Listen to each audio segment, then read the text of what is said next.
Ketika seseorang tidak memiliki masalah, pikiran secara otomatis akan menemukan cara untuk menciptakan masalah. Sesungguhnya, itu merupakan efek samping dari tidak adanya sesuatu yang lebih penting untuk dipedulikan. Hai, aku Indah. Di video kali ini, aku akan mengulas buku berjudul Sebuah Seni untuk Bersikap Bodoh Amat karya Mark Manson. Selanjutnya, aku akan bahas 5 topik menarik tentang isi buku. Namun sebelum masuk pada pembahasan, jangan lupa untuk klik subscribe ya, agar tidak ketinggalan video terbaru. Oke, thank you.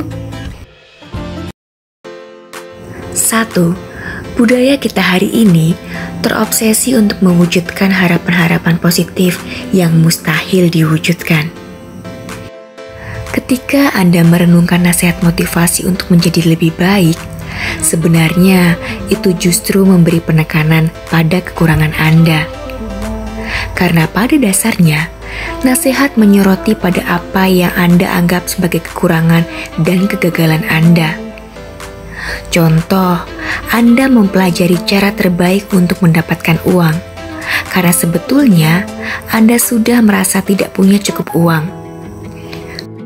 Contoh lain, Anda berdiri di depan cermin dan terus mengafirmasi kalau Anda cantik. Itu sebetulnya karena Anda merasa Anda tidak cantik. Pengarahan pada motivasi atau pemikiran hal-hal positif seperti tentang apa yang lebih baik, apa yang lebih unggul, hanya akan mengingatkan diri kita tentang kegagalan dan kekurangan kita. Bagaimanapun, jika seseorang percaya diri, maka ia tidak merasa perlu untuk membuktikan bahwa ia percaya diri. Begitupun dengan seorang yang kaya, ia tidak merasa perlu untuk membuktikan kepada orang-orang bahwa ia kaya. 2. Memedulikan terlalu banyak hal akan berakibat buruk untuk kesehatan mental Anda. Mempedulikan banyak hal membuat Anda menjadi terlalu terikat pada hal-hal yang sifatnya dangkal atau tidak mendalam dan tidak bermakna. Kunci kehidupan yang baik bukan tentang mempedulikan lebih banyak hal, tetapi tentang mempedulikan hal sederhana saja. Karenanya, Anda cukup mempedulikan sesuatu yang mendesak dan penting. Mulai sekarang, Anda dapat menyaring hal mana saja yang penting dan tidak penting. Melakukan hal penting menjadi salah satu cara paling produktif untuk memanfaatkan waktu dan tenaga.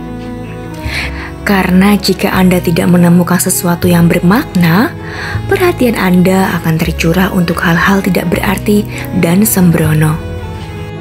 3. Kebebasan.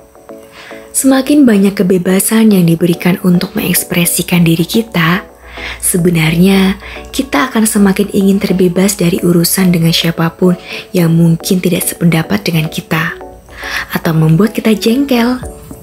Dengan kata lain, semakin kita dihadapkan pada sudut pandang yang berlawanan, semakin kita tidak nyaman atas keberadaan sudut pandang tersebut.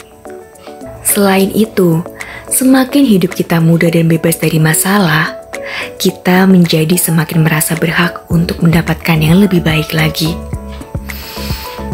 Sebetulnya itu sangat tidak bagus. 4. Kenikmatan. Kenikmatan itu memang menyenangkan, namun ini adalah suatu nilai yang menakutkan jika dijadikan prioritas. Kenikmatan adalah kepalsuan. Penelitian menunjukkan jika orang-orang yang memfokuskan energi pada kenikmatan akan berakhir lebih cemas, lebih tidak stabil secara emosional, dan lebih tertekan. Kenikmatan adalah bentuk kepuasan hidup yang paling dangkal. Dan karenanya, itu sangat mudah diraih dan juga sangat mudah hilang. Contoh kenikmatan saat Anda minum kopi. Rasa nikmatnya hanya dapat dirasa pada momen itu saja. 5. Paradoks kegagalan. Jika kita tidak bersedia untuk gagal, kita pun tidak bersedia untuk sukses. Perbaikan dalam segala bidang dilatar belakangi oleh ribuan kesalahan kecil. Dan besarnya kesuksesan Anda berdasar pada berapa kali Anda gagal melakukan sesuatu. Jika Jika seseorang lebih baik daripada Anda mengenai sesuatu hal, itu karena ia telah mengalami kegagalan lebih banyak dari Anda. Jika seseorang lebih buruk dari Anda, itu karena ia belum mengalami semua pengalaman belajar yang menyakitkan seperti Anda rasakan. Pada intinya, hidup hanyalah rentetan masalah yang tidak ada ujungnya. Solusi terhadap suatu masalah hanya akan menciptakan masalah lain. Karenanya, jangan mengharapkan suatu kehidupan yang bebas dari masalah. Tidak ada hal seperti itu. Sebaiknya, berharaplah akan hidup yang penuh dengan masalah-masalah yang baik. Siapa diri Anda yang sebenarnya ditentukan oleh apa yang Anda ingin perjuangkan. Bye-bye.